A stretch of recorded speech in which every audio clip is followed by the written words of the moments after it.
So I bought this book from my local bookstore, and when I rang them up beforehand to check if they had any copies, I said, "Hello, I'm after a book called Bury Our Bones in the Midnight Soil by Victoria Schwab." And the woman on the other end paused and then said, "Oh, her adult one." And I said, "Yeah, that's the one." And then a long silence, which implied, "I know what you are, you lesbian pervert," followed that.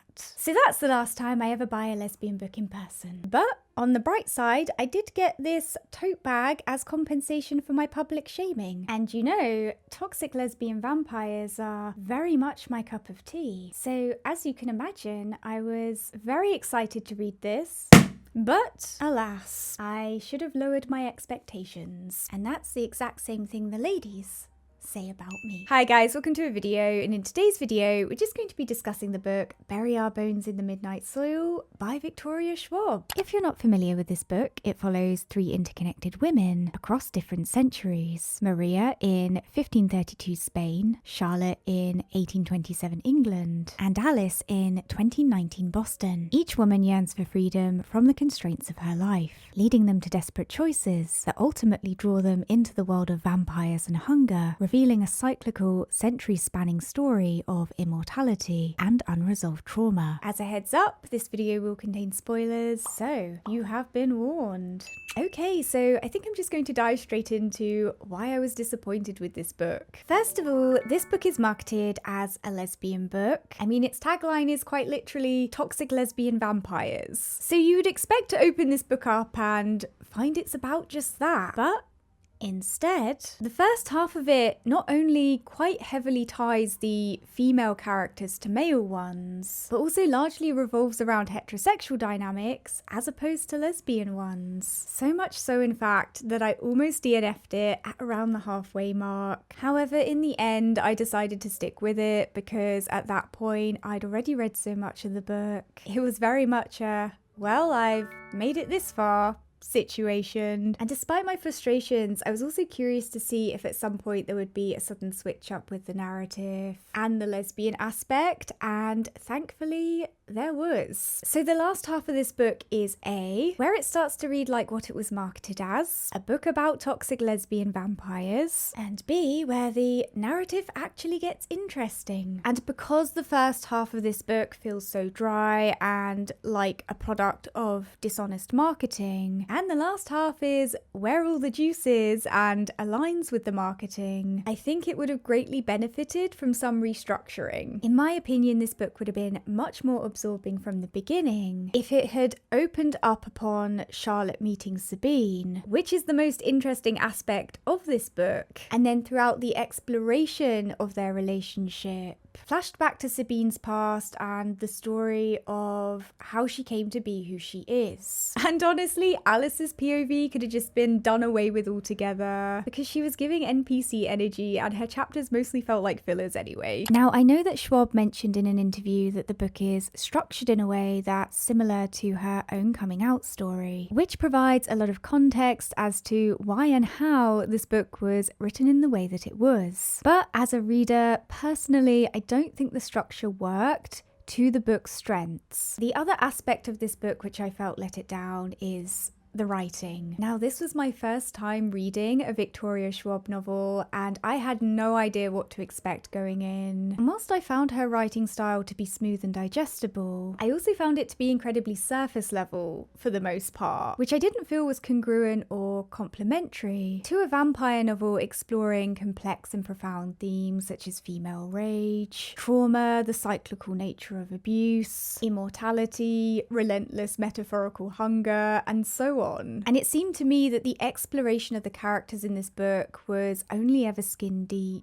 and the build-up of the Sapphic relationships were often rushed, with the relationships themselves feeling half-baked as a result, which was particularly frustrating because Schwab set up some incredibly interesting characters and relationship dynamics that would have been fascinating to explore in more detail and depth. Yet she left them undercooked because she was more focused on keeping the story moving along in a succinct manner than she was with taking the time to flesh the characters and their relationships out to their full potential. Alongside this, I found it disheartening that there was far more focus and detail poured into Maria's relationship with her abusive husband than there was with her relationship with Sabine, which, considering how significant her relationship with Sabine was, with it not only being her gay awakening, but one that transforms her into a vampire, felt like a questionable choice for a lesbian book.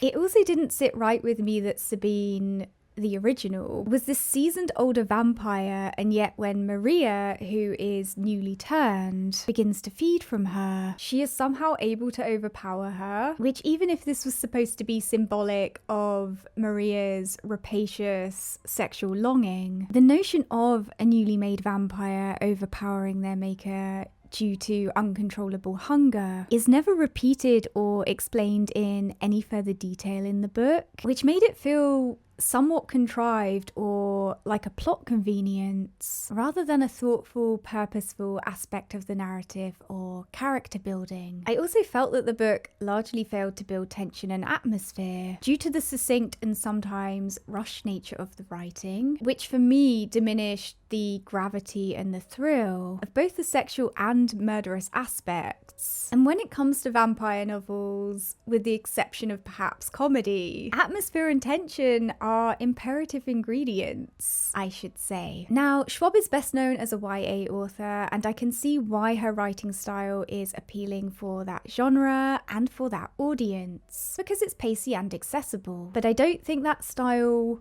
worked for the type of book that Bury Our Bones in the Midnight Soil is, and as a result, unfortunately, it left the book feeling amateur and underwhelming. What was also disappointing, and perhaps this is just a me thing because I'm a pervert, is the lack of erotic content in this book, especially within the context of it being an adult lesbian vampire novel that is very much centered around desire. I mean, there are sapphic love scenes in the book, but they are few and far between, and they also felt very reserved for the most part, which didn't really match the characterization aspects or themes of the book. In relation to this, another aspect which frustrated me is we learn that Sabine doesn't really like to be touched during sex due to the trauma from her abusive marriage, and this had the potential to be a really interesting angle for her character and her relationship dynamics, and also open up important conversations. But instead, it's only touched upon briefly when Sabine first sleeps with Renata, and then again as an afterthought when Charlotte is discussing their relationship.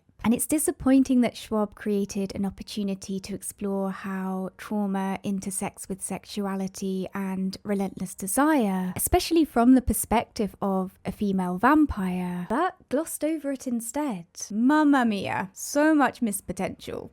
Alongside this, as mentioned earlier, the scenes of rape and female characters dealing with predatory men were often way more detailed and frequent than any of the lesbian intimacy, which I felt was a questionable choice for a lesbian book. And alongside this, vampirism is often famously used as a metaphor for sexual desire, which this book specifically plays upon. So when you have lesbian vampire characters feeding on male characters, and when those scenes often have an element of eroticism to them, it's again questionable and feels like murky territory. For example, I found the scene of Maria killing her husband far more erotically charged than the scene of her being turned into a vampire by Sabine, and it was moments like this that made the lesbian aspect of the book feel secondary or diminished in some parts. This suggestive eroticism between a lesbian character and a male character during a kill also happens with Alice and the creepy man she hitchhikes with. And whilst you could argue that it's,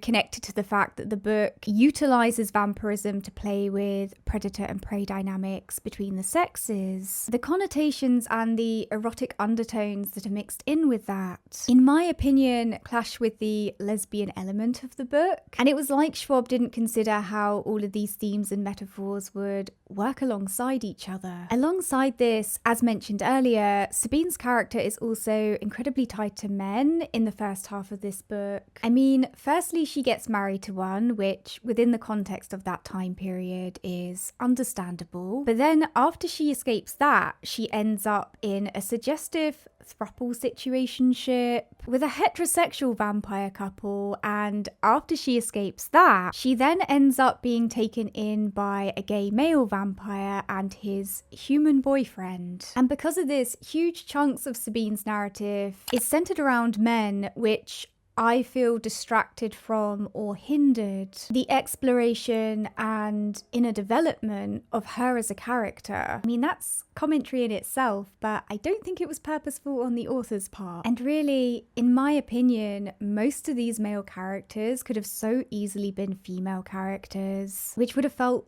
so much more refreshing to read about in a vampire novel, especially considering how male-centric the genre is. There's also a theme in this book where almost all of the lesbian characters more or less have unpleasant or traumatic experiences with men. And it's complicated because whilst I understand that men being predatory is a part of most women's lived experiences, no matter their sexuality, and this book seeks to make commentary about the predator and prey dynamic between the sexes. When you repeatedly line up the theme of lesbian desire and sexuality alongside the abusive and predatory nature of men, intentionally or not, it evokes the reductive notion that lesbianism is about seeking refuge from men rather than being about having a soul attraction to women. And I did feel there was a touch of that reductive notion in this book. But again, as mentioned earlier, this is probably the result of the various themes not being as thoughtfully integrated as they could have been, rather than the inclusion of these themes themselves being the issue. I hope that makes sense. As mentioned earlier, the most engaging aspect of this book, in my opinion, is Charlotte's backstory, which explores the dark and delicious relationship between her and Sabine. Was it toxic? Yes. But was it hot? Also yes. Yeah, this is the part of the book where I locked in. And I thought it was interesting how the abusive aspects of their relationship were fused with desire and longing, and also how it offered a perspective on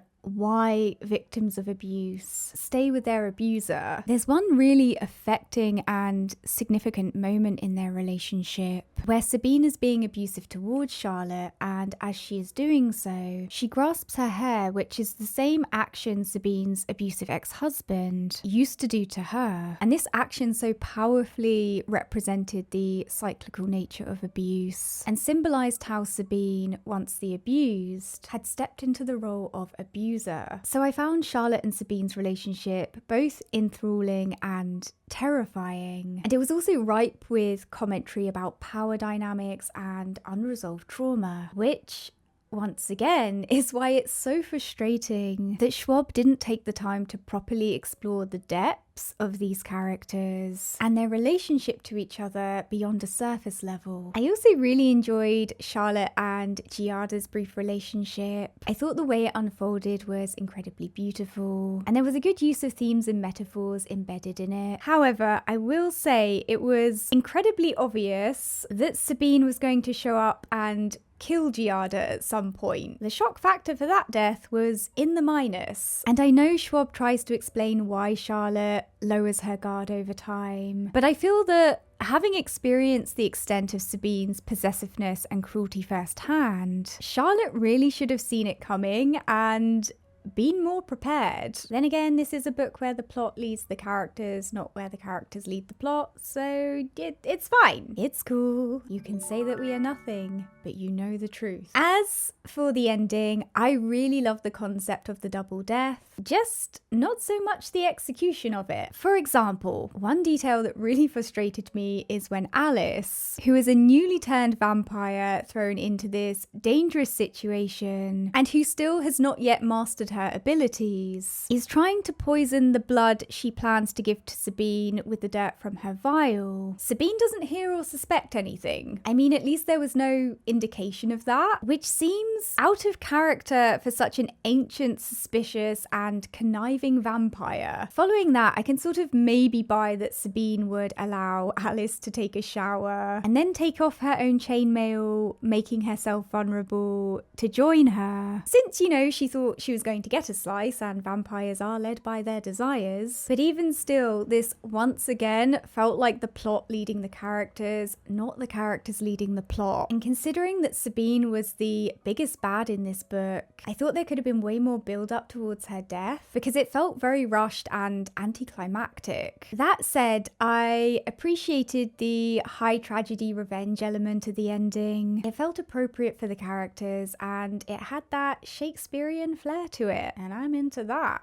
Overall, I think Bury Our Bones in the Midnight Soil had the potential to be incredible. It's brimming with intriguing character concepts, complex relationship dynamics, and thought-provoking themes. But all of that was ultimately let down by the writing quality, pacing, and structure. I mean, it's crazy that such a huge book delivers such little substance. And really, this is a prime example of why the phrase quality not quantity is so relevant to literature. I give this a 3 out of 5 stars. I love the concept of this book, just not the execution. Okay guys, if you've read Bury Our Bones in the Midnight Soil, let me know what you thought of it down in the comments section below. Don't forget to subscribe for instant disappointment and to see you guys soon. Bye!